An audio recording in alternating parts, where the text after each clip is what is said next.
بسم الله الرحمن الرحيم அளவற்ற அருளாளனும் நிகரற்ற அன்புடையவனுமாகிய அல்லாஹுவின் பெயரால். قال إنه يقول إنها بقرة لا ذلول تثير الأرض ولا تسقي الحرث مسلمة لا شية فيها قالوا الآن جئت بالحق فذبحوها وما كادوا يفعلون.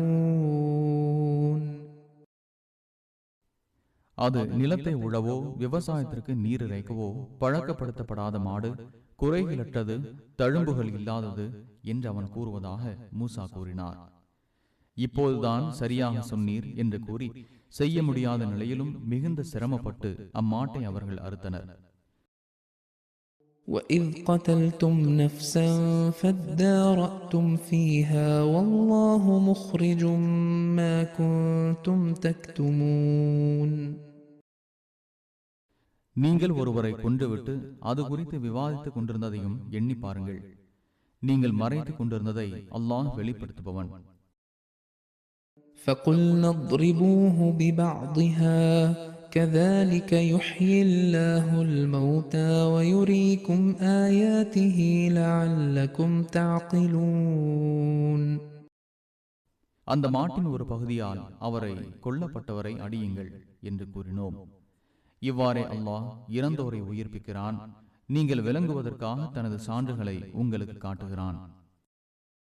ثُمَّ قَسَتْ قُلُوبُكُم مِّن بَعْدِ ذَلِكَ فَهِيَ كَالْحِجَارَةِ أَوْ أَشَدُّ قَسْوَةً وَإِنَّ مِنَ الْحِجَارَةِ لَمَا يَتَفَجَّرُ مِنْهُ الْأَنْهَارُ وَإِنَّ مِنْهَا لَمَا يَشَّقَّقُ فَيَخْرُجُ مِنْهُ الْمَاءُ وَإِنَّ مِنْهَا لَمَا يَهْبِطُ مِنْ خَشْيَةِ اللَّهِ وَمَا اللَّهُ بِغَافِلٍ عَمَّا تَعْمَلُونَ.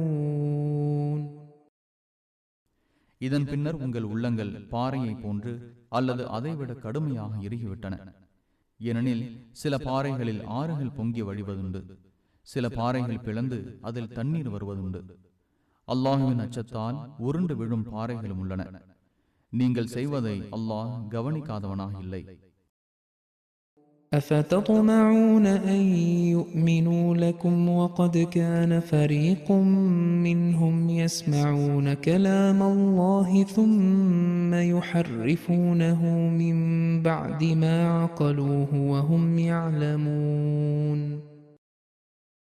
அவர்கள் இஸ்ரவேலர்கள் உங்களை நம்புவார்கள் என்று ஆசைப்படுகிறீர்களா?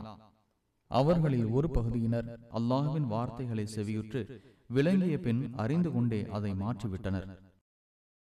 وَإِذَا لَقُوا الَّذِينَ آمَنُوا قَالُوا آمَنَّا وَإِذَا خَلَا بَعْضُهُمْ إِلَى بَعْضٍ قَالُوا أَتُحَدِّثُونَهُم بِمَا فَتَحَ اللَّهُ عَلَيْكُمْ لِيُحَاجُّوكُم بِهِ عِندَ رَبِّكُمْ أَفَلَا تَعْقِلُونَ. அவர்கள் நம்பிக்கை கொண்டோரை காணும்போது நம்பிக்கை கொண்டுள்ளோம் என கூறுகின்றனர்.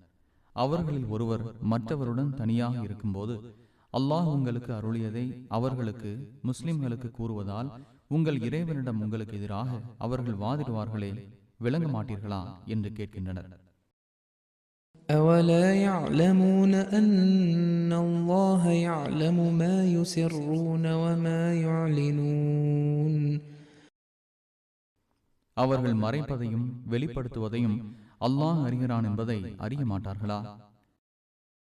وَمِنْهُمْ أُمِّيُّونَ لَا يَعْلَمُونَ الْكِتَابَ إِلَّا أَمَانِيَّ وَإِنْ هُمْ إِلَّا يَظُنُّونَ. அவர்களில் எழுத்தறிவற்றோரும் உள்ளனர்.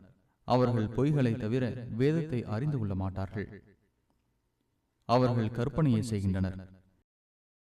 فويل للذين يكتبون الكتاب بأيديهم ثم يقولون هذا من عند الله ليشتروا به ثمنا قليلا فويل لهم مما كتبت أيديهم وويل لهم مما يكسبون. தம் கைகளால் நூலை எழுதி அதை அற்ப விலைக்கு விற்பதற்காக இது அல்லாஹ்விடமிருந்து வந்தது என்று கூறுவோருக்கு கேடுதான். அவர்களின் கைகள் எழுதியதற்காகவும் அவர்களுக்கு கேடு உள்ளது, அதன் மூலம் சம்பாதித்ததற்காகவும் அவர்களுக்கு கேடு உள்ளது. وقالوا لن تمسنا النار إلا أياما معدودة قل أتخذتم عند الله عهدا فلن يخلف الله عهده أم تقولون على الله ما لا تعلمون. குறிப்பிட்ட நாட்கள் தவிர நரகம் எங்களை தீண்டாது எனவும் அவர்கள் கூறினர். அல்லாஹ்விடம் இது பற்றி ஏதாவது உடன்படிக்கை செய்துள்ளீர்களா? அவ்வாறு செய்திருந்தால் அல்லாஹ் தனது உடன்படிக்கையை மீறவே மாட்டான். அல்லது நீங்கள் அறியாததை அல்லாஹ்வின் மீது இட்டு கட்டி கூறுகிறீர்களா என்று கேட்பீராக.